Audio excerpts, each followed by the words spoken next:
Hello दोस्तों, आप सभी का स्वागत है हमारे यूट्यूब चैनल पर। आज हम pair of linear equation in two variables का सेकंड लेक्चर लेकर आपके बीच आ गए हैं।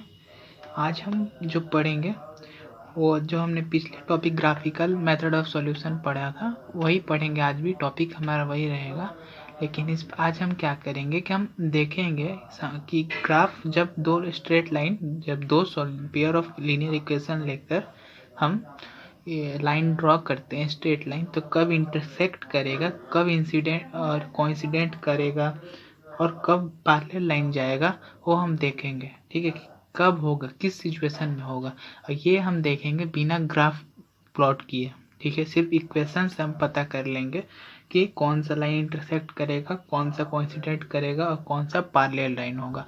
तो हमारा आज का मेन जो टॉपिक रहेगा वही रहेगा कि हमें देखना है, समझना है कि कौन सा लाइन पैरेलल होगा, कौन सा कोइंसिडेंट होगा और कौन सा इंटरसेक्टिंग होगा। ठीक है, और ये जो टॉपिक है काफ़ी इम्पोर्टेंट है अपने इस चैप्टर के नज़र में देखें तो, क्योंकि इससे क्वेश्चन आते हैं, अक्सर आते हैं क्वेश्चन, क्योंकि ये जो टॉपिक है आपको आगे में मिलेगा, 11th या 12th में आपको मिलेगा ये। ठीक है, तो इस टॉपिक को हमको अच्छे से समझना है। छोटा सा टॉपिक है, बहुत ही ईजी है, आसानी से समझ आ जाएगा। इसको आपको बस याद रखना है कि कब क्या करने पर क्या हो, कंडीशन एक तरह से। ठीक है, और इस पर बेस्ड हम कुछ क्वेश्चन करेंगे, एक्सरसाइज 3.2 का भी क्वेश्चन करेंगे और समझेंगे अच्छे से। ठीक है, तो चलिए हम शुरुआत करते हैं इस लेक्चर को। ठीक है, देखते हैं। तो हमने एक टॉपिक लिखा है, एनसीईआरटी का टॉपिक तो मैंने बस लिख दिया है यहाँ पर। हम मेन जो समझेंगे कि लाइन हमारा कब इंटरसेक्ट करेगा और कब हमारा पैरेलल होगा और कब हमारा कोइंसिडेंट होगा। और ठीक है, इससे हम पता करेंगे कि कौन सा मेनी सॉल्यूशन भी, किसका ज़्यादा मेनी सॉल्यूशन आ रहा है, किसका यूनिक सॉल्यूशन आ रहा है, किसका नो सॉल्यूशन आएगा, ये भी हम देखेंगे। ठीक है, सॉल्यूशन तो पता है हमें क्या होता है।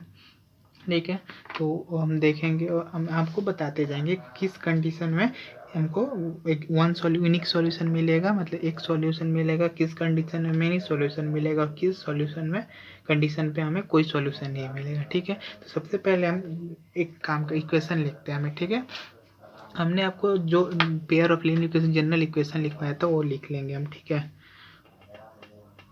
तो जनरल एक्सप्रेशन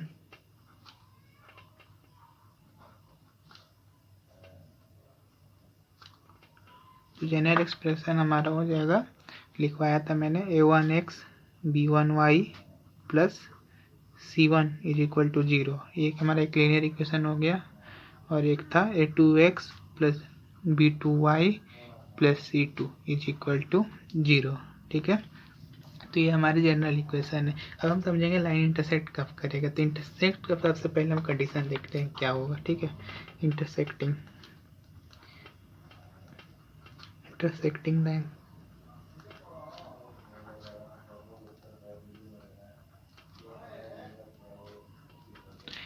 ये जो इक्वेशन लीनियर इक्वेशन, इसका मतलब कि जो हमारा सॉल्यूशन ये ग्राफ बनेगा, जो स्ट्रेट लाइन ही बनेगा, जो कर्व बनेगा हमारा वो स्ट्रेट लाइन बनेगा। स्ट्रेट मतलब सीधे लाइन बनेगा, ये लाइन होगा। तो लाइन इंटरसेक्ट कर सकता है, पैरेलल हो सकता है या कोइंसिडेंट कर सकता है, एक दूसरे पर भी कोइंसिडेंट कर सकता है। तो हम सबसे पहले इंटरसेक्टिंग का केस देखते हैं। ठीक है, तो इंटरसेक्टिंग का केस क्या होता है, इंटरसेक्टिंग करेगा जब भी लाइन, ठीक है, जब लाइन इंटरसेक्ट करेगा तो हमें सिर्फ एक सॉल्यूशन मिलेगा।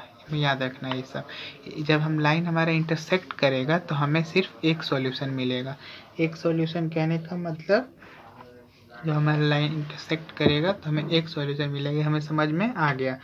तो उसका कंडीशन क्या होगा एक सॉल्यूशन का, सबसे पहले ये देख लेते हैं। अगर इफ a1 by a2, ठीक है, if a1 by a2 is not equal to b1 by b2।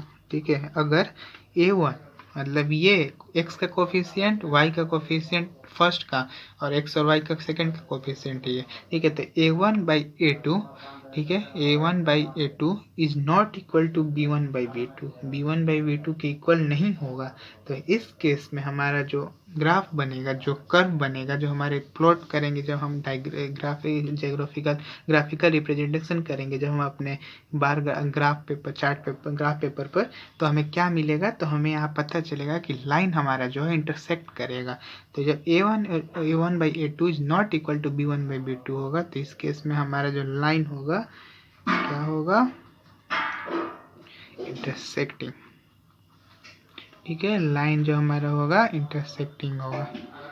ठीक है, और ये जब इंटरसेक्टिंग होगा तो हमें सिर्फ एक सॉल्यूशन मिलेगा। क्या मिलेगा, एग्जैक्टली वन सॉल्यूशन मिलेगा।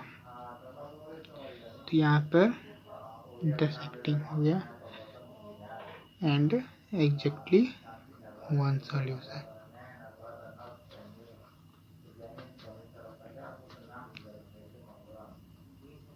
ठीक है, वन सॉल्यूशन मतलब हमें यूनिक सॉल्यूशन मिलेगा। ठीक है,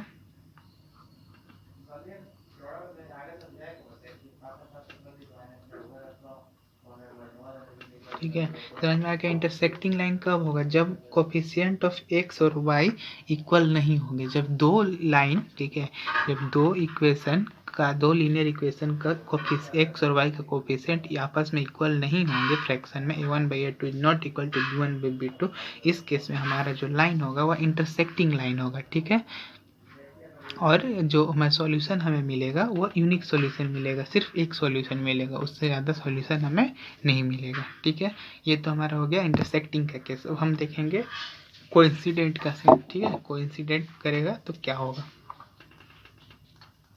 कोइंसिडेंट मतलब एक दूसरे के ऊपर।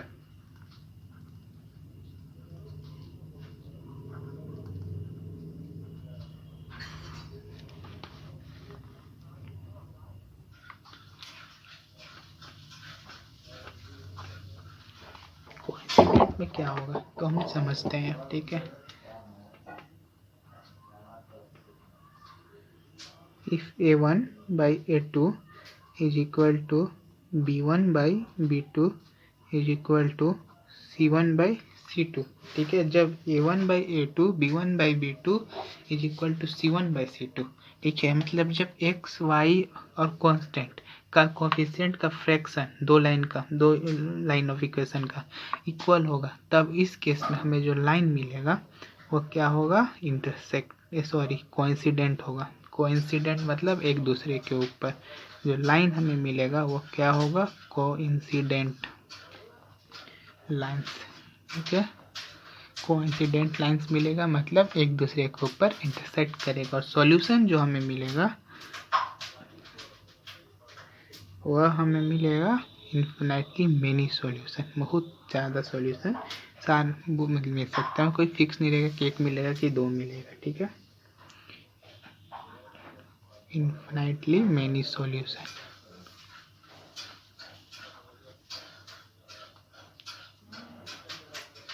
ठीक है, समझ में आ गया। ये कोइंसिडेंट का लाइन का केस है। जब कोइंसिडेंट कब होगा, जब एक दूसरे के ऊपर लाइन कब आएगा, जब a1/a2 b1/b2 c1/c2 तीनों इक्वल होगा आपस में, तो लाइन कोइंसिडेंट करेगा और सॉल्यूशन जो हमें होगा मेनी सॉल्यूशन मिलेगा, इन्फिनिटली मेनी सॉल्यूशन मिलेगा उसका। ठीक है, और ये हमें बिना एक ग्राफ प्लॉट किए पता चल जाएगा, हम कर सकते हैं, क्योंकि हमें दो इक्वेशन मिल जाएगा तो हमें ग्राफ प्लॉट करने की जरूरत नहीं है। फिर हम डायरेक्ट ये चेक कर हम पता कर सकते हैं कि लाइन इंटरसेक्ट कर रहा है कि कोइंसिडेंट कर रहा है कि पैरेलल है। तो पैरेलल वाला केस हम देखेंगे। ठीक है, चलिए देखते हैं। और हम एक बात और बता दें कि इस लाइन को, कोइंसिडेंट लाइन को हम कंसिस्टेंट लाइन भी कहते हैं, मतलब कंसिस्टेंट भी कहते हैं। ठीक है, जब भी क्वेश्चन में ऐसा भी आ सकता है कि पूछ सकता है आपसे कि कौन सा, मतलब दिया दो इक्वेशन दिया रहेगा, पूछेगा कौन सा दो इक्वेशन कंसिस्टेंट है और इनकंसिस्टेंट है। तो जब a1 is equal to a1/a2 and b1/b2 and c1/c2 is equal होगा तीनों, तो इस केस में हम लाइन को क्या कहते हैं, कंसिस्टेंट लाइन भी कहते हैं, सॉरी कंसिस्टेंट लाइन भी कहते हैं। ठीक है, यहाँ पर लिख देते हैं and it is also called, आपको ये सब याद रखना पड़ेगा। ठीक है, it is also called consistent line हो गया ये। ठीक है, दो इक्वेशन दे देगा, पूछेगा तो एक इसमें से कौन सा दो कंसिस्टेंट है या नहीं है, तो हम बता देंगे तीनों अगर इक्वल होगा दो कंसिस्टेंट होगा, ठीक है, नहीं तो नहीं होगा। ठीक है। तो हम पैरेलल लाइन का कंडीशन देखते हैं क्या होता है। ठीक है, if a1/a2 is equal to b1/b2 is not equal to c1/c2। ठीक है, a1/a2 is equal to b1/b2 is not equal to c1/c2। तो लाइन जो हमारा होगा वह होगा पैरेलल। ठीक है, एक दूसरे के ऊपर सामने सामने रहेगा, पैरेलल लाइन रहेगा। और जो हमें सॉल्यूशन मिलेगा वह होगा नो सॉल्यूशन। मतलब अगर दो लाइन जब पैरेलल होगा तो हमें वहाँ पे नो सॉल्यूशन मिलेगा, कोई सॉल्यूशन हमें नो सॉल्यूशन मिलेगा। क्योंकि जब भी हमें सॉल्यूशन चाहिए उसके लिए हमें कंपलसरी है कि दो लाइन टच करें या दो कोई कर्व टच करे एक दूसरे से, तभी हमें सॉल्यूशन मिल सकता है।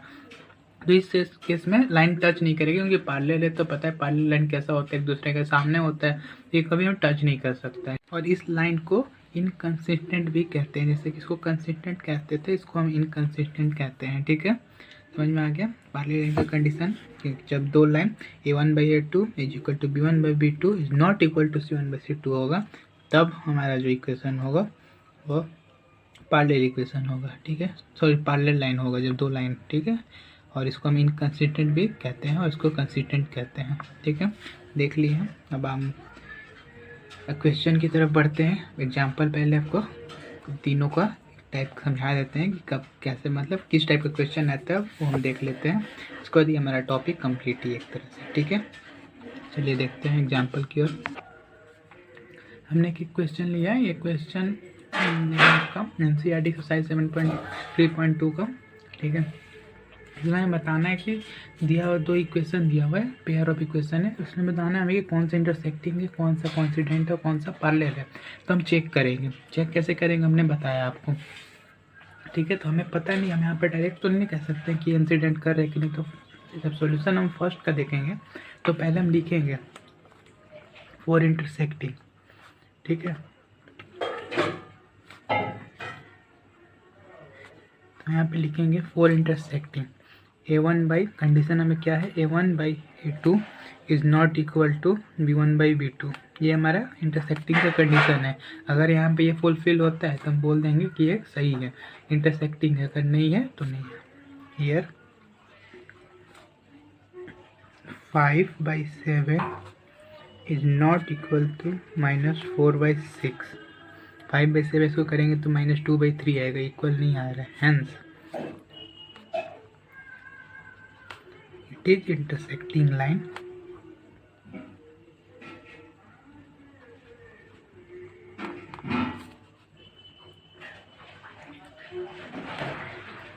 यह एक इंटरसेक्टिंग लाइन से एंड ओनली वन सॉल्यूशन। ठीक है, तो हम यहाँ तो पहले मिल गए इंटरसेक्टिंग के कंडीशन में, हमें पता चल गया। बहुत सारे केस होगा जब इंटरसेक्टिंग में नहीं मिलेगा। मान लें हम इंटरसेक्टिंग किया, चेक किया, नहीं हुआ, तो हम आगे बढ़ेंगे। तो हम चेक करेंगे कोइंसिडेंट के लिए, अगर वहाँ मिल जाता है तो ठीक है, अगर उसमें भी नहीं मिलता तो पैरेलल के लिए चेक करेंगे। ठीक है, तो चलिए देखते हैं सेकेंड नंबर सोल्यूशन। ये समझ में आ गया कि बस हमें जो दिया है वैल्यू कोफिशिएंट है उसको हम फ्रैक्शन करके अपने आप में देख लेंगे कि कौन सा कोइंसिडेंट है कौन सा नहीं, उससे हमें पता चल जाएगा आसानी से। ठीक है, चलिए देखते हैं सेकंड को। सेकंड के लिए पहले हम इंटरसेक्शन के लिए देखेंगे। वो इंटरसेक्टिंग कंडीशन पता है a1/, ये लिखना होगा तभी पता चलेगा। a1/a1 is not equal to b1/a2। Here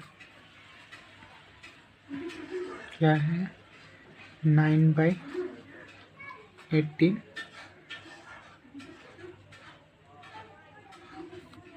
3/6 is equal to 12/24 is equal to 1/2 1/2 1/2। ठीक है, यहाँ पर हमें ये मिल रहा है, देख सकते हैं तीनों इक्वल है। तो तीनों इक्वल किस केस में था, तो तीनों इक्वल कोइंसिडेंट के केस में था। जब लाइन कोइंसिडेंट होगा तब तीनों होगा। तो हमें तो यहाँ यहीं पर पता चलेगा कि इक्वल है। तो हमें यहाँ पर इंटरसेक्टिंग के लिए तो पहले हम ऐसे चेक ही कर लेंगे, तो बाद में हम देखेंगे कौन इंटरसेक्टिंग के लिए तो इंटरसेक्टिंग के लिए तो नहीं है, ठीक है। कोइंसिडेंट के लिए हम चेक देखेंगे, पहले हम लिखेंगे कोइंसिडेंट। नहीं, कंडीशन क्या है, A1/A2 B1/B2 is equal to C1/C2। तो देख सकते हैं यहाँ पे कि हमें मिल गया A1/A2 तीनों इक्वल है, तो hence given pair of linear equation is coincident line।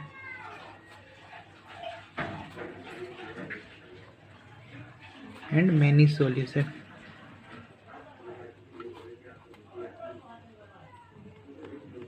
ठीक है, और मेनी सॉल्यूशन हमें यहाँ मिला, समझ में आ गया। हमने क्वेश्चन लिया है, ये क्वेश्चन एनसीईआरटी का है, क्लास 12 सॉरी एनसीईआरटी का 3.2 का है, क्वेश्चन नंबर 3। ठीक है, इस क्वेश्चन में क्या है कि on comparing A1/A2 B1/B2 C1/C2 find out whether the pair of linear equation are consistent और इनकंसिस्टेंट। ठीक है, हमें बताना है। तो हमें पता है कंसिस्टेंट के लिए क्या कंडीशन है, मैं एक बार लिख देता हूँ, और इनकंसिस्टेंट के लिए क्या है। ठीक है, तो फॉर कंसिस्टेंट हमें पता है कि A1/A2 is equal to B1/B2 is equal to C1/C2, और फॉर इनकंसिस्टेंट के लिए क्या कंडीशन है, A1/A2 is equal to B1/B2 is not equal to C1/C2। ठीक है, ये हमारा कंडीशन दिया हुआ है, मैंने आपको पहले ही बता दिया है थ्योरी में। अब हमको पता करना है कि दिए तीन इक्वेशन है, linear equation, pair of linear equation है, इसमें बताना है कि कौन सा कंसिस्टेंट होगा कौन। तो हम सॉल्यूशन ए को देखते हैं। ठीक है, सबसे पहले हम इक्वेशन लिख लेंगे ए का जो दिया हुआ है, 3x + 2y is equal to 5 and 2x - 3y is equal to 7। तो हमने इक्वेशन जो दिया हुआ है वो हमने लिख लिया। ठीक है, तो हम क्वेश्चन में आगे बढ़ेंगे, सबसे पहले लिखेंगे हियर, चेक करेंगे जो कोएफिशिएंट A1/A2 B1/B2 C1/C2 है, उसको सबसे पहले हम अपने चेक करके निकाल लेंगे। ठीक है, जैसे कि यहाँ पर here A1/A2 is equal to, एक 1 क्या है 3 और ये क्या है 2, तो हमारा हो जाएगा 3/2। देख सकते हैं ये A1 है और ये A2 है, क्यों है, क्योंकि x का कोएफिशिएंट हम पहले ये कर रहे हैं। ठीक है, एंड B1/B2 अब देखेंगे, तो B1/B2 देखेंगे 2 - 3, ये B1 ये B2 है, क्या आ रहा है 2 - 2/3, ये माइनस है, तो ये हो गया यहाँ पे -2/3, ये हमारा आ गया B1/B2 का। ठीक है, अब हम उसको आगे देखते हैं C1/C2। ठीक है, अब हम C1/C2 को देख रहे हैं, तो हमारा क्या आ रहा है 5/7, -5 अंदर जाएगा तो ये भी जाएगा, तो माइनस प्लस हो जाएगा, ये मतलब नहीं बनता, 5/7 भी हम डायरेक्ट लिख सकते हैं। ठीक है, तो यहाँ पर हमने पहले क्वेश्चन नंबर ए जो है 3x + 2y is equal to 5, 2x - 3y is equal to 7, ये हमने कर लिया। A1/A2 क्या आ रहा है 3/2, B1/B2 क्या आ रहा है -2/3, C1/C2 क्या आ रहा है 5/7। तो यहाँ पर हम देख सकते हैं कि हमारा A1/A2 is not equal to B1/B2, A1/B2 है जो वो इक्वल नहीं आ रहा है। ठीक है, मतलब A1/A2 is not equal to B1/B2। तो इस केस में हमारा जो लीनियर इक्वेशन होगा क्या होगा वो हम देखेंगे। ठीक है, तो यहाँ पे हम लिखेंगे since A1/A2 is not equal to B1/B2। ठीक है, यहाँ पर A1/A2 और B1/B2 इक्वल नहीं है, देख सकते हैं 3/2 एक का -2/3, कोई इक्वल तो हो नहीं सकता है, तो ये हमारा इस केस में भी इक्वल नहीं हो रहा है। ठीक है, तो ये क्या कंसिस्टेंट है या इनकंसिस्टेंट है, तो मैंने आपको कंसिस्टेंट का क्या बताया था कि कि A1/A2 B1/B2 C1/C2 इक्वल होना चाहिए, लेकिन यहाँ पर तो दोनों में से कोई केस नहीं मिल रहा, तो हम क्या करेंगे देखेंगे समझेंगे। तो यहाँ पर हम देख सकते हैं कि A1/A2 is not equal to B1/B2, but यहाँ पर इक्वल हो रहा है, तीनों इक्वल हो रहा है तभी कंसिस्टेंट हो रहा है या इनकंसिस्टेंट हो रहा है। तो इनकंसिस्टेंट के लिए क्या है, B1/B2 C1/C2 इक्वल नहीं होना चाहिए, बट A1/A2 B1/B2 इक्वल होना चाहिए, लेकिन यहाँ पर इक्वल नहीं है। तो यहाँ पर हम अगर जब भी ऐसा केस मिले तो हम इसको कंसिस्टेंट कहते हैं, ठीक है। जब भी अगर A1/A2 is not equal to B1/B2 मिले तो हम इसको कंसिस्टेंट इक्वेशन कह सकते हैं, कहेंगे, ठीक है। A1/A2 B1/B2 ये तो कंपलसरी है कंडीशन, लेकिन अगर इसके अलावा, इन दोनों के अलावा कोई और केस मिल जाए तो ये कंसिस्टेंट होता है, ठीक है। तो यहाँ पर देख सकते हैं ना, ये इक्वेशन ना इसी के इक्वल है ना इसी के इक्वल है, तो ये क्या हो जाएगा, हमारा कंसिस्टेंट हो जाएगा, ठीक है। पहले भी लिख लेते हैं, H 3/2 is not equal to -2/3। तो therefore given pair of equation is consistent, ठीक है। दिया हुआ जो इक्वेशन है पेयर ऑफ इक्वेशन में क्या होगा, हमारा कंसिस्टेंट होगा, ठीक है। समझ में आ गया। तो हम दूसरा एग्जांपल देखते हैं। याद रखना है कि हमें अगर ये दोनों कंडीशन के अलावा कोई और थर्ड कंडीशन मिले तो ये कंसिस्टेंट होगा, ठीक है। और अगर ये दोनों मिल जाएगा तो कंसिस्टेंट ये हो गया और इनकंसिस्टेंट ये हो गया। अगर इन दोनों के अलावा कोई केस मिलता है तो इस केस में कंसिस्टेंट होगा। एक दो क्वेश्चन अगर जब एक्सरसाइज 3.2 कीजिएगा तो क्वेश्चन नंबर 3 उसमें तो ऐसा केस दो तीन क्वेश्चन इस बेस्ड इसी पर है, ये इक्वल नहीं आ रहा है तो क्या होगा, ये तो कंसिस्टेंट होगा, ठीक है। चलिए सेकेंड एग्जाम्पल देखते हैं। सेकेंड में पहले हम क्या करेंगे, वही इक्वेशन लिख लेंगे 4/3x + 2y/8 और 2x + 3y = 12, ठीक है।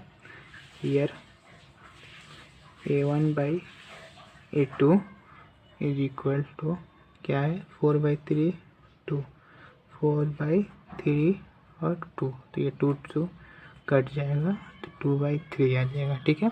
ये क्या है, A1/A2 का जो करेंगे 4/3 हो गया यहाँ से और 2 यहाँ से, तो 4/3 आ गया, अब तक 4 और 2 से 4 2 टाइम में कट जाएगा तो 2/3 हो जाएगा। और B1/B2 क्या आएगा, B1/B2 हमारा B1/B2/3, B1/B2 क्या आ गया 2 है और ये 3 है, 2/3 हो गया। और C1/C2 क्या है 8/12, ये क्या हमारा आ रहा है 2/3। तो इस केस में हम देख सकते हैं कि क्या आ रहा है, A1/A2 B1/B2 ये सारा इक्वल आ रहा है, ठीक है। यहाँ पर देख सकते हैं therefore since A1/A2 = B1/B2 = C1/C2 as 2/3 = 2/3 2/3, यहाँ पे तीनों इक्वल आ रहा है, 2/3 2/3 आ रहा है। तो यहाँ पर हम आसानी से क्या बोल सकते हैं, ये कंसिस्टेंट है। therefore given pair of linear equation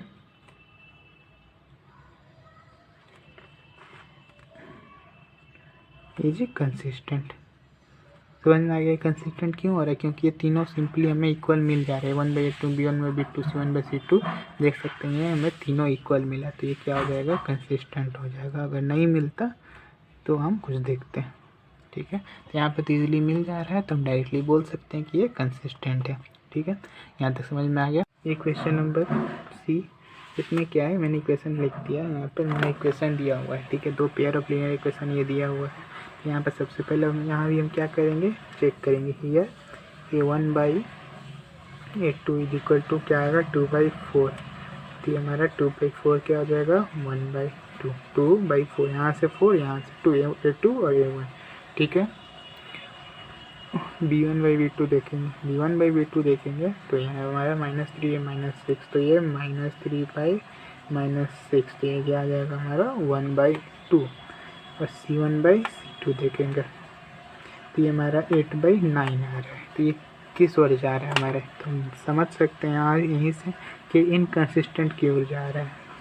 hence A1/A2 = B1/B2, ठीक है। A1/A2 B1/B2 के बराबर है, हम देख सकते हैं 1/2 1/2, but C1/C2 is not equal to V1/V2। C1/C2 जो है वो इन दोनों के इक्वल नहीं आ रहा है। H 1/2 is equal to 1/2 but it's not equal to 8/9। तो ये हमारा इक्वेशन क्या हो जाएगा? Therefore given pair of linear equation is given pair of linear equation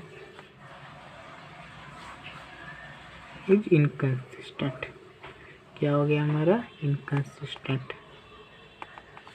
ये हमें जो दिया हुआ लीनियर पेयर ऑफ इक्वेशन है ये इनकंसिस्टेंट हो जाएगा। क्यों हो जाएगा? क्योंकि A1/A2 is equal to B1/B2 but it is not equal to C1/C2, that's why it is called inconsistent. Okay, ठीक है, चलिए हम देखते हैं आगे कुछ और क्वेश्चन।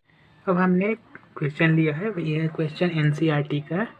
इस क्वेश्चन से हम जो आज हमारा टॉपिक था ग्राफिकल मेथड ऑफ सॉल्यूशन वो हम समझेंगे। ठीक है, जैसे कि हमने पिछले लेक्चर में 3-4 क्वेश्चन के ऐसे क्वेश्चन किया था जिसमें हमारे पास 3-4 सॉल्यूशन मिल रहे थे, 6 सॉल्यूशन मिल रहे थे। जब हम बॉक्स बना रहे थे तो 6 पॉइंट मिल रहे थे, लेकिन हम यहाँ पर कोई एक पार्टिकुलर पॉइंट बताएंगे। ठीक है, मतलब कोई अगर जब हमें 6 सॉल्यूशन मिलेगा तो हम उसमें से कोई एक आंसर बताएंगे कि कौन सा आंसर होगा। कैसे हम बताएंगे वो हम डिसाइड करेंगे ग्राफिकली, ग्राफ के मेथड से। हम कैसे करेंगे वो हम आपको अब डिटेल में समझाएंगे।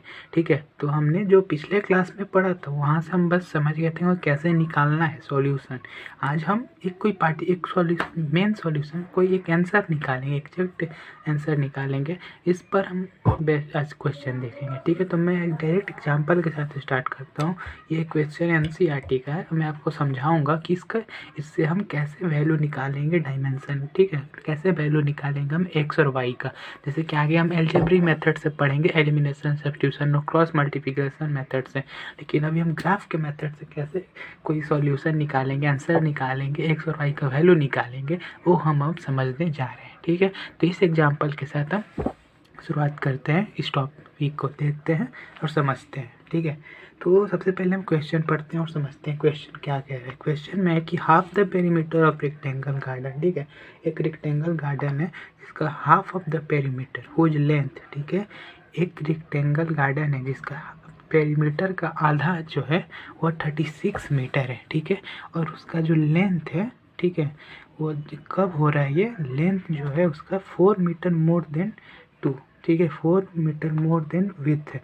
ठीक है, तो एक पेयर ऑफ दो पेयर ऑफ लीनियर इक्वेशन बनेगा। ठीक है, सॉरी, लीनियर इक्वेशन बनेगा दो।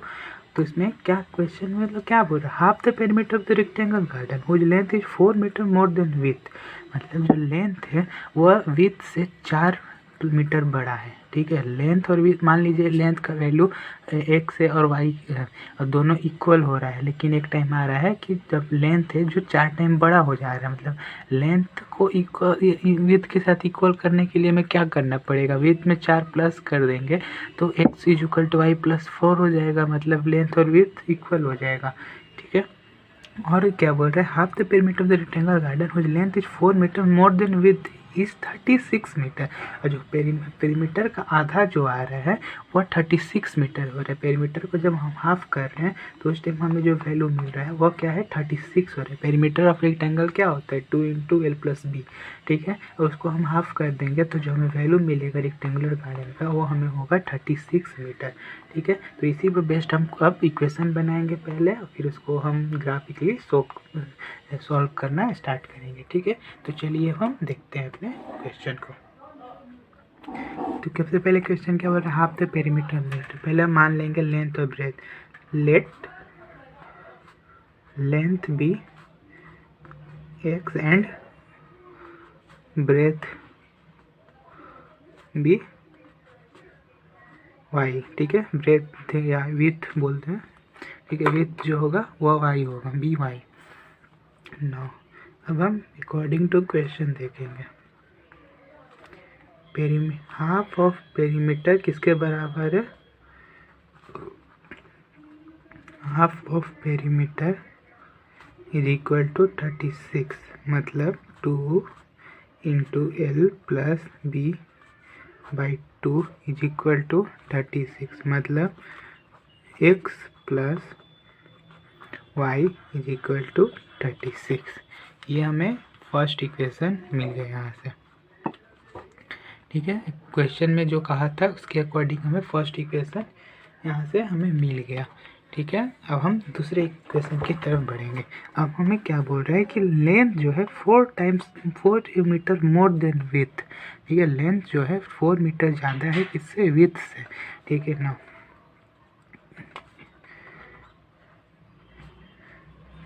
4 टाइम बड़ा है, ठीक है। मान लीजिए कि कोई यहाँ मान लेते हैं कि आप मेरे पास 10 रुपये है, ठीक है, और आपके पास मेरे से 4 टाइम ज़्यादा रुपये मतलब 14 है। तो हमको दोनों को इक्वल करना है। इक्वल हम कैसे कर सकते हैं, जब हम 10 में +4 कर देंगे तभी 14 इक्वल होगा, ठीक है। तो यहीं पे ये भी यहाँ पर केस यही केस हमें इक्वल करना है। एक्स जो है वो 4 मीटर बड़ा है विथ से, मतलब एक्स और वाई को हमें इक्वल करना है, ठीक है। और x जो है वो 4 टाइम बड़ा है, मतलब अगर यहाँ पर हम ऐड कर देंगे 4 मीटर तो ये बराबर हो जाएगा। तो हमारा सेकेंड इक्वेशन बनेगा ये बन जाएगा x = y + 4, ठीक है। समझ में आया। अब हम देखते हैं जैसे कि हम पहले करते आ रहे हैं। अब दो हम इक्वेशन मिल गया, अब हम जैसे पहले करते हुए आ रहे हैं इसी तरह हम आज फिर से ये बॉक्स बनाएंगे और वहाँ से कोई पार्टिकुलर सॉल्यूशन निकालेंगे, फिर उसमें से कोई हम कैसे ग्राफ प्लॉट करेंगे और उसके बाद हम आंसर अपना बता देंगे, ठीक है। चलिए देखते हैं। नाउ फ्रॉम इक्वेशन 1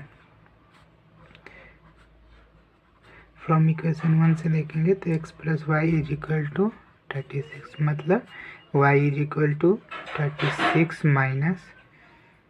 - x, ठीक है। ये हो गया। तो हम ग्राफ प्लॉट करेंगे।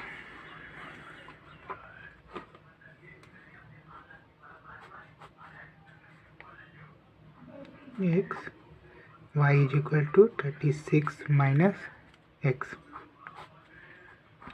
अब हम y का x का कोई ऐसा रैंडम वैल्यू डालेंगे जिससे हमें कोई इंटीजर मिले, क्योंकि इंटीजर मिलेगा तो हम ग्राफ में आसानी से प्लॉट कर सकते हैं। इसलिए हम कोई भी देखेंगे तो ग्राफिकल वैल्यू इंटीजर वैल्यू ही देखेंगे। तो हम सब यहाँ पर x का वैल्यू हम सबसे पहले 20 डालेंगे। जब हम x का वैल्यू 20 डालेंगे तो y क्या मिलेगा, 36 - 20 = 60। फिर हम x का वैल्यू 24 डालेंगे तो y क्या मिलेगा हमें, 12।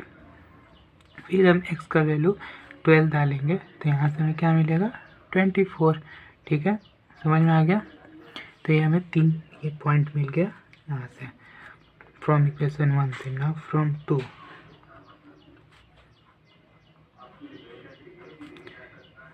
x = y + 4, यहाँ से मतलब y = x - 4, ठीक है।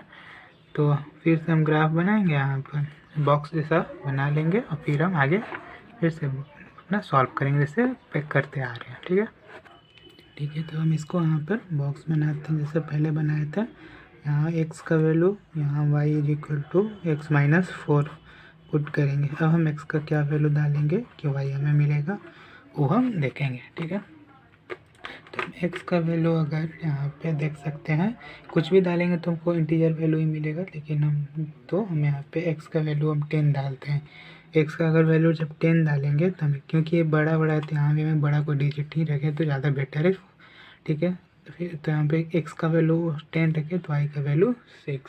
फिर हम 12 रखेंगे तो यहाँ से हमें क्या मिलेगा, 12 - 4 8 मिलेगा, ठीक है। फिर हम यहाँ 20 रखेंगे तो यहाँ से हमें 16 मिलेगा, ठीक है। ये हमें 2 पॉइंट मिल गए, ठीक है। अब हम क्या करेंगे, आगे ग्राफ बनाएंगे। ग्राफ बनाकर ये तीनों पॉइंट को हम प्लॉट करेंगे, समझे। ग्राफ बनाएंगे फिर हम 6 पॉइंट को प्लॉट करेंगे और जहाँ पर लाइन इंटरसेक्ट करेगा, ठीक है, जहाँ लाइन इंटरसेक्ट करेगा वहाँ हम बता देंगे कि ये सॉल्यूशन है। अगर जहाँ लाइन कहीं इंटरसेक्ट नहीं करेगा, पैरेलल जाएगा, तो सब बोल देंगे हमें कोई सॉल्यूशन नहीं मिलेगा। अगर एक दूसरे के ऊपर कोइंसिडेंट करता है तो हम जितने पॉइंट पे कोइंसिडेंट करेगा वो सारा पॉइंट का आंसर हो जाएगा, ठीक है। और जहाँ इंटरसेक्ट करेगा वहाँ हमें एक पार्टिकुलर आंसर मिलेगा, ठीक है। और जहाँ पैरेलल होगा वहाँ कोई सॉल्यूशन नहीं मिलेगा, ठीक है। तो हम ग्राफ अब प्लॉट करते हैं और समझते हैं आगे, ठीक है। देखते हैं, हमने ग्राफ प्लॉट कर दिया, मतलब ग्राफ बना दिया है। तो इसी तरह हम ग्राफ पॉइंट प्लॉट करके ग्राफ बनाएंगे, ठीक है, मतलब स्ट्रेट लाइन जो भी मिलेगा हमें वो हम देखेंगे, ठीक है। तो सबसे पहले हम पॉइंट प्लॉट करते हैं, ठीक है। तो सबसे यहाँ पर क्या है, मेरा फर्स्ट पॉइंट है 20 और 16, ठीक है, वो दिखाते हैं।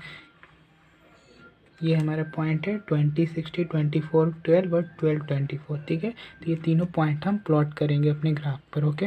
देखते हैं, सबसे पहले हम 20 और 60 देखेंगे, ठीक है। सबसे पहले अगर हम 20 और 60 देखेंगे तो 20x यहाँ पे और 16 यहाँ पे, तो ये कहीं हमको जाकर यहाँ मिलेगा, ठीक है। ये हमें यहाँ मिल रहा है 20 और 60, ठीक है, यहाँ से, और 20 यहाँ से, हमें जाकर एक पॉइंट यहाँ पर मिलेगा 20 और 60, ठीक है। फिर हमारा जो पॉइंट है 24 और 12 है, ठीक है। 24 और 12 मतलब 24 यहाँ जाएगा और 12 यहाँ से, मतलब हमें यहाँ कहीं पॉइंट मिल रहा है, ठीक है। तो एक पॉइंट हमें यहाँ मिल गया 24 और 12, और एक हमारा जो पॉइंट है 12, 24, तो ये 12 है, ये 12 और ये हमारा 24, सॉरी यहाँ पे 20 है, 24 यहाँ होगा, तो ये हमें यहाँ कहीं मिलेगा। तो ये 12 गया यहाँ से, 12 यहाँ से, और ये हमारा 24, तो थर्ड पॉइंट हमें यहाँ मिल गया, ठीक है। अब हमारा जो सेकंड ग्राफ से, सेकंड इक्वेशन से जो हमें मिला था पॉइंट, वो देखते हैं। तो यहाँ से हमें दिख रहा है 10, 6, 10 x पर 10 और y पर 6, मतलब कि यहाँ कहीं 10 और यहाँ कहीं हमें 6 मिलेगा। तो ये एक पॉइंट हो गया हमारा, ओके। और सेकंड पॉइंट है 12 और 8, 12 यहाँ और 8 हम यहाँ पर हमारा, ठीक है। तो एक पॉइंट हमें ये मिल गया, ठीक है। थोड़ा ग्राफ नहीं है तो ये हल्का फुल्का ऊपर नीचे होगा, उससे कोई मतलब नहीं है। अगर जब आप ग्राफ से सॉल्व करेंगे ग्राफ पर तो आपका करेक्ट बनेगा, बिल्कुल सही बनेगा, ओके। अब हमारा लास्ट पॉइंट है 12, 16, देख सकते हैं 12, 16, 12, 16 दोनों में, मतलब ये हमारा इंटरसेक्टिंग पॉइंट हो सकता है, ठीक है। यहाँ 12 है और यहाँ 16, मतलब एक पॉइंट हमें यहाँ मिला, ठीक। अब हम इन दोनों पॉइंट को मिला देंगे, तीनों जो 6 पॉइंट मिला है, 3-3 पॉइंट दोनों लाइन इक्वेशन से, उनको अब हम ऐड कर देंगे। सबसे पहले हम इनको ऐड करते हैं, ठीक है। तो हम इनको जब ऐड करेंगे तो ये इस तरह मिले, हमें ऐसा मिलाना है कि ऐड करें, क्योंकि हमारा ये ग्राफ नहीं है, ठीक है। जब हम ऐसे करेंगे तो ये हमें यहाँ ऐसे कहीं मिलते हुए नज़र आ रहे हैं, ठीक है। ये हमारा एक इक्वेशन का हो गया। जो सेकेंड इक्वेशन जो मिलेगा पॉइंट, वो ऐसे कुछ है, देखिए एकदम सही जा रही है, ठीक। ये हमारा सेकेंड इक्वेशन का हो गया। तो ये हमारा मिला कहाँ से, x + y = 36 है, तो ये हमें मिला है x = y + 4 से, दो लाइन मिल गया। और कहाँ इंटरसेक्ट कर रहा है, ये पॉइंट क्या है जो इंटरसेक्ट कर रहा है 12 और 16, तो समझ में आया कहाँ इंटरसेक्ट कर रहा है, हमें पता चल गया ये 12 और 16 पे इंटरसेक्ट कर रहा है। तो ये हमारा जो आंसर होगा, जो हमारा x और y का वैल्यू होगा, वह यही होगा।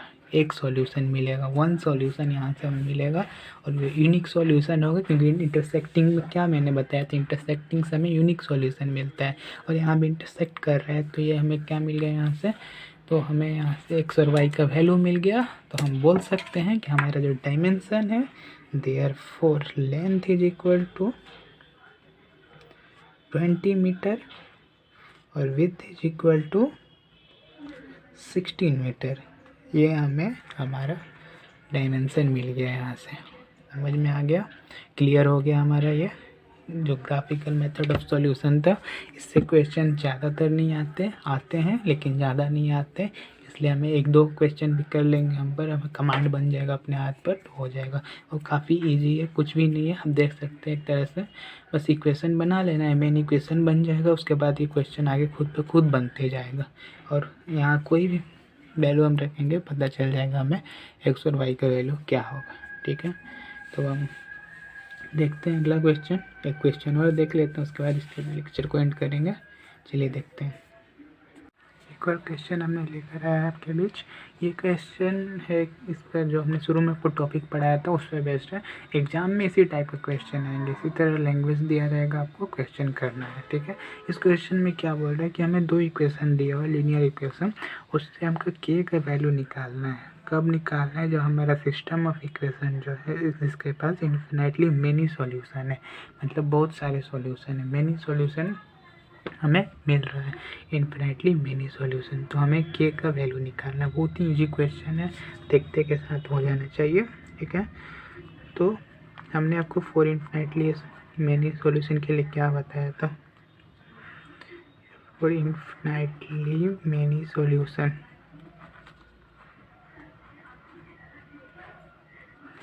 A1 by A2 B1 by B2 और equal to C1 by C2, ये हमारा कंडीशन था, ठीक है। हियर यहाँ पर A1 is equal to 1, A2 is equal to 3, B1 is equal to -k और B2 इज इक्वल टू 6 है, ठीक है। अब यहाँ से हमें वैल्यू निकालना है। Now 1/3 is equal to -k/6, ठीक है। तो यहाँ -6 into 6/3 is equal to -k, तो k का वैल्यू में क्या मिल गया? -2। ये हमारा आंसर हो गया, ठीक है। ये जो छोटा सा क्वेश्चन था, समझ में आ गया होगा, वो काफ़ी इजी था, कुछ नहीं है। ऐसे ही क्वेश्चन दिया रहेगा, infinitely many solution, unique solution, unique solution दिया रहेगा, मेनी सॉल्यूशन दिया रहेगा, उसी कंडीशन से हमें k या x या कुछ भी दिया रहेगा, उसका वैल्यू हमें निकालना रहेगा, बस, ठीक है। समझ में आ गया? चलिए देखते हैं एक और क्वेश्चन।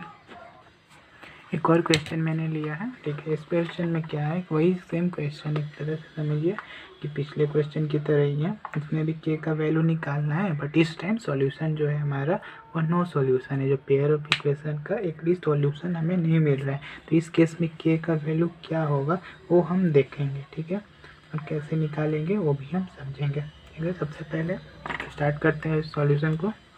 ये क्वेश्चन 2017 में आया हुआ है, मतलब क्वेश्चन आपको इसी टाइप के आए हुए मिलेंगे एग्जामिनेशन में, इतना तो श्योर है, ठीक है। तो डायरेक्ट इक्वेशन देखकर नहीं, लैंग्वेज में ही देता है ज़्यादातर, तो कभी कभी क्वेश्चन भी दे देता है, ठीक है। तो हम चलिए देखते हैं इसका सॉल्यूशन। तो फॉर नो सॉल्यूशन क्या कंडीशन होता है? ओके, फॉर नो सॉल्यूशन हमारा जो कंडीशन होता है A1/A2 इज B1/B2 C1/C2, ठीक है। A1/A2 is equal to B1/B2 but it is not equal to C1/C2, ठीक है। A1/A2 इक्वल होगा B1/B2 और C1/C2 इक्वल होगा, बट यहाँ पर C1/C2 जो होता है B1/B2 और A1/A2 के इक्वल नहीं होता है, ठीक है। तो इस केस में हम कैसे बनाएंगे देखते हैं। नाउ हियर हमारा A1 क्या है? 4, A2 क्या है? 2, B1 क्या है? -3 और B2 क्या है? k। तो हम यहीं से डायरेक्ट अपना बना सकते हैं। और C1 क्या है? 9 और C2 क्या है? 11, ठीक है। तो नाउ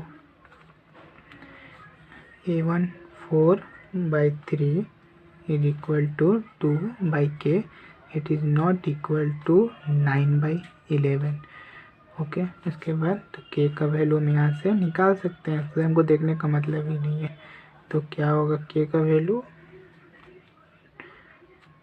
सॉरी, k इधर चल जाएगा 2 × 6/4, तो k इधर चल जाएगा, 4 यहाँ पे और 3 यहाँ पे चल जाएगा, तो 2 × 6, ये 2 टाइम्स में, ये 2 कट जाएगा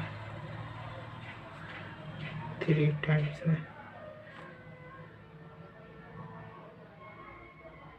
सॉरी यहाँ तो 6 नहीं है, k है, ओके।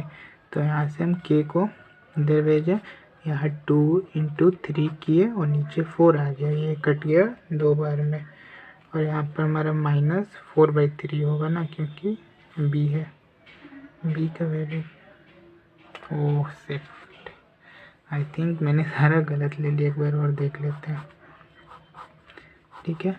A1/A2 ये है हमारा, तो यहाँ फिर से करेंगे। नाउ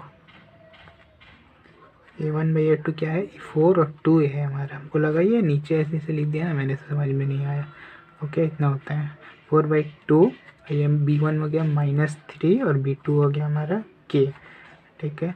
K इधर गया तो -3 × 2/4 टू टाइम्स में, तो हमारा -3/6 K का आंसर आ गया, ठीक है। तो देयरफॉर K = -3/6, ये आंसर हो गया, ठीक है। समझ में आ गया कैसे होगा। इसी टाइप का क्वेश्चन दिया रहेगा आपको, सॉल्यूशन यूनिक सॉल्यूशन, फिर वहीं से हम करके निकाल देंगे इक्वेशन शो करके अपना, जैसे बनता है नॉर्मली हम बनाते हैं वैसे ही एक जगह ये भी बना देंगे, ठीक है। समझ में आ गया। मैंने इस टॉपिक का सारा टाइप का क्वेश्चन करा दिया है, ठीक है। आपसे अब एक्सरसाइज 3.2 अच्छे से बन जाएगा और आप बनाइएगा यार। इसके अलावा कोई अलग अदर बुक है वो भी आप बनाइए, कुछ प्रॉब्लम आता है तो आप कमेंट में पूछ सकते हैं। और ये हमारा इस लेक्चर को हम वहीं पर एंड करेंगे, क्योंकि मैंने काफ़ी क्वेश्चन करा दिया है जो इस टॉपिक से रिलेटेड है। अब उसके बाद जो टॉपिक होगा ये स्टार्ट होगा, वो काफ़ी इम्पोर्टेंट होता जाएगा। अब हम इस नेक्स्ट टॉपिक में सब्स्टिट्यूशन मेथड पढ़ेंगे, उसके बाद हम एलिमिनेशन, उसके बाद क्रॉस मल्टीप्लिकेशन पढ़ेंगे, ठीक है। तो हम नेक्स्ट लेक्चर में मिलते हैं अपने सब्स्टिट्यूशन मेथड के साथ, और हम देखते हैं उस पर एग्जाम्पल क्वेश्चन करेंगे और समझेंगे, ठीक है। तो इस लेक्चर को हम यहीं पर अब एंड करते हैं, मिलते हैं नए लेक्चर में। तब तक के लिए बाय, थैंक यू।